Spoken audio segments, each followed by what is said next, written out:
with Saraya confirming WWE reached out to her and more. This is Wrestling Hub. My name is John, and you're watching the Wrestling Report for October 14th. Before we get into the rest of the video, make sure you subscribe to Wrestling Hub and turn on all notifications to stay up to date with everything in the world of pro wrestling. Also, don't forget to follow us on Instagram at Wrestling Hub Official and follow us on Twitter at Wrestling_Hub.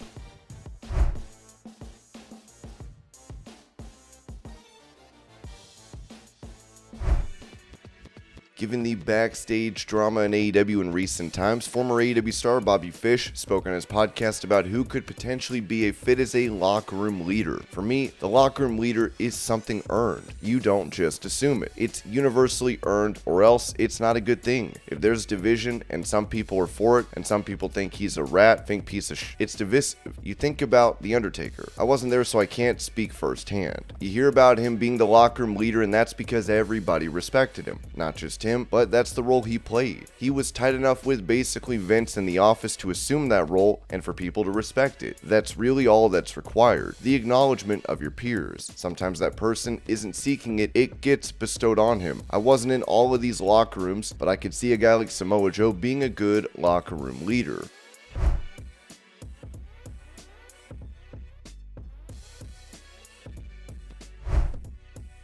Going into detail on why she signed with AEW, Renee Paquette said on her podcast, "Yeah, it's out there and I'm so excited. I'm so excited to be back in the world of professional wrestling. And not that it does feel like I left in the sense of being at the shows, working at the shows, being around the ring, shooting with everybody, seeing what the creative looks like, all that stuff. I love that aspect. It just feels so cool to be back in this world. I do miss it. I have missed it. For me too, obviously, we watch so much wrestling in this house. We talk about so much wrestling in this house. And it was always an odd, displaced sort of feeling anytime I went to shows with John, because I'm used to being there as an employee. I think for me, it's a really funny moment where over the past 2 years, I planted a lot of seeds. While you're planting those seeds, you're watering them, they're growing. Is the thing doing what I wanted? Did I overwater something? Something dried out? Blah, blah, blah. All those things that now I really feel like I'm at a point where they're sprouting and things are really coming out of the ground. I think that's a reminder to myself, anybody listening to this,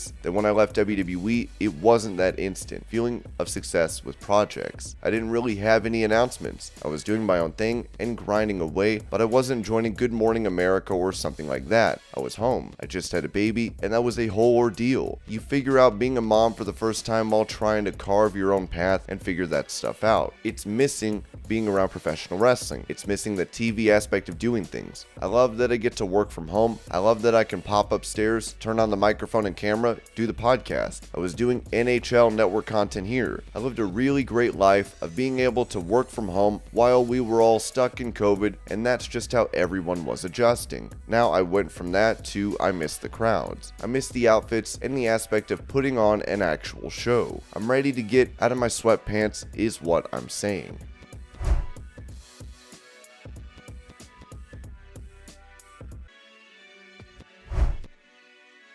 In an update on creative freedom under the WWE regime, Sean Ross Sapp of Fightful mentioned how stars are able to produce segments and angles on their own. Recently, Rousey was booked in a women's title program with Baszler's then partner Natalya. Along the way, Baszler was briefly integrated into the story, with the two giving a nod to their years-long history and friendship with one another. However, there was also a video released on WWE on Fox's social media where the two made sense of the situation and explaining their stances. We're told that the angle was something Rousey and Baszler planned out themselves and wasn't cooked up by WWE Creative. In addition, we were informed that there was no real plan to acknowledge the history between the two on WWE TV at that point, outside of a mention on commentary.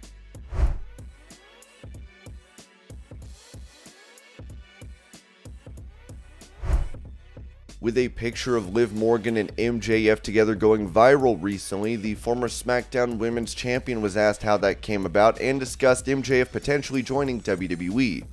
So I went to my friend Skylar's birthday party and he was just there. I never met him before that. We had great banter. We have a lot in common actually. When 2024 comes, I think only he can know or decide what is best. I think whatever he wants to do is going to be the best decision for him. Wherever he goes, I just think he'll be a star.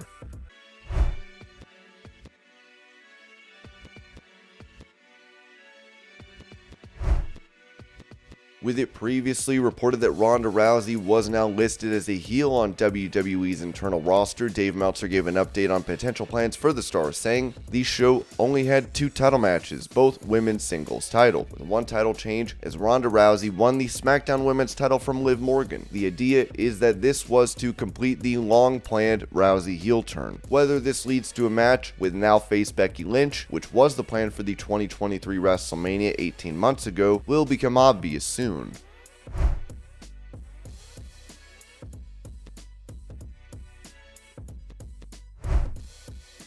During an interview with NBC Sports Boston, Kimber Lee touched on her contract status as she said, "So I am still contracted with Impact Wrestling. I signed a 3-year deal, so I still have another year to go. So the potential to come back is always there. It was just with the storyline I was in with Su Yung, things kind of came to a close. I've been in talks with Gail Kim about where to go next, and so it's coming. It's not set in stone when."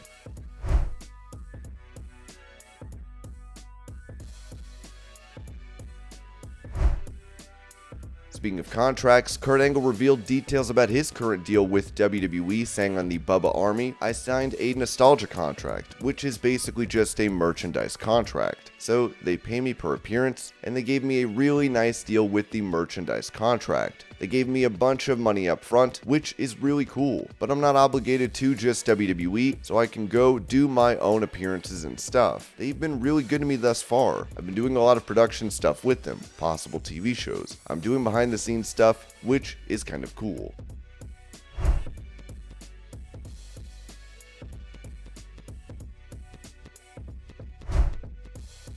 Speaking about AEW deciding not to release the likes of Andrade even though he tried to get fired, EC3 said on the Wrestling Outlaws that if money mattered, which it does to 98% of us, Andrade'd be gone. "You don't want to be here. Good. I don't want you here. I don't want anyone here because guess what? For the price of one of you, I can get 7 guys that are just as talented and twice as hungry. So go kick rocks, buddy." But no, money doesn't matter. And it's a curse. It's a curse to the company because they can just outspend bad mistake after bad mistake, after poor decision, after bad leadership and bad morality.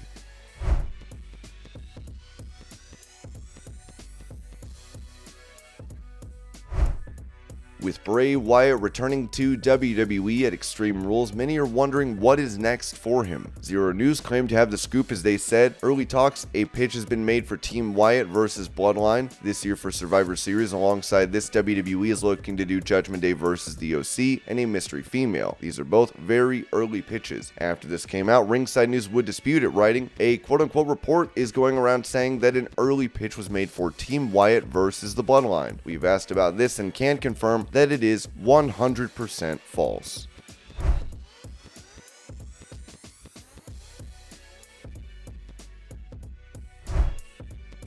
Given the dominance of Roman Reigns as undisputed Universal Champion, fans seem to think a match between him and The Rock at WrestleMania is a foregone conclusion. Discussing a potential bout at Mania, the Great One told E, "I love the idea of a WrestleMania, and I'm close with a lot of people there, but one in particular, who we've talked about this, so I like it. But there's so many variables that come into play, but I'm a promoter at heart too, and promoting that event and what that might be, so I love WrestleMania and I love that world."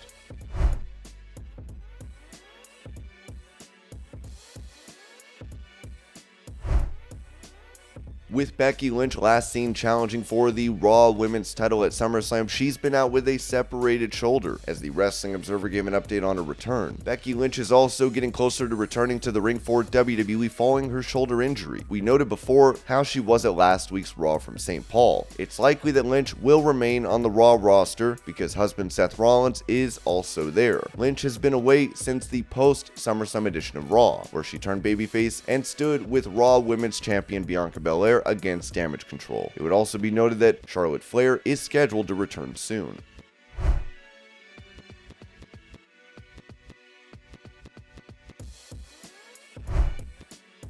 When it comes to the backstage brawl following All Out, it appears the investigation has no date at this time to be completed, as the Observer pointed out. Regarding the situation with those suspended over the fight, CM Punk, Young Bucks, Ace Steel, and Kenny Omega, none of the 5 have heard anything from AEW. All of the 5 are continuing to get paid, and when you figure the contracts for 4 of the 5 are well in excess of $1 million, the total weekly outlay for people who are not working is enormous. At least one person, not one of the 5, who was there has not been interviewed, and there may be others. Most are frustrated because they want to be back working at this point. Punk may be the exception, since he can't work for a long time due to the surgery. None are allowed to speak, but several want to, but have no idea if they will ever be allowed to. Any rumors of anyone being fired, anyone being told they aren't coming back, or anything like that are incorrect as of midweek at least. None have been given any impression of a timetable. Some thought the Adam Page promo on Dynamite, talking about his friends disappearing, Colt Cabana, Stu Grayson, and Alan Angels, and his former friends disappearing, which was in reference to the Young Bucks and Omega almost for sure, as a sign that they are being acknowledged and it's settled and they'll be back soon, is not the case. But they did allow the reference, but not the names to be spoken.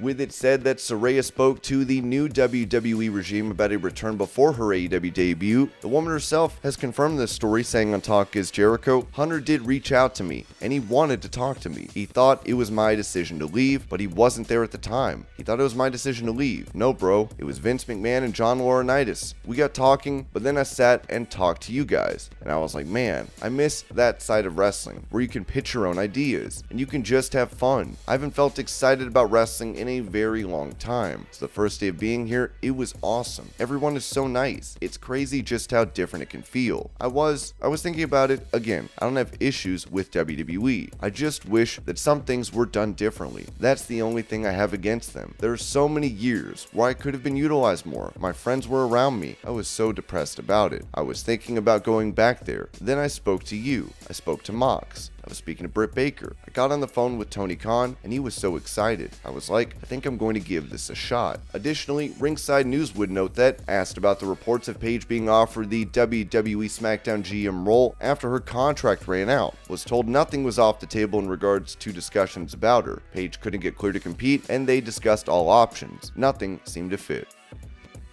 And this was your pro wrestling news update. I hope you're all having a great day. Thank you so much for watching, and I'll see you later.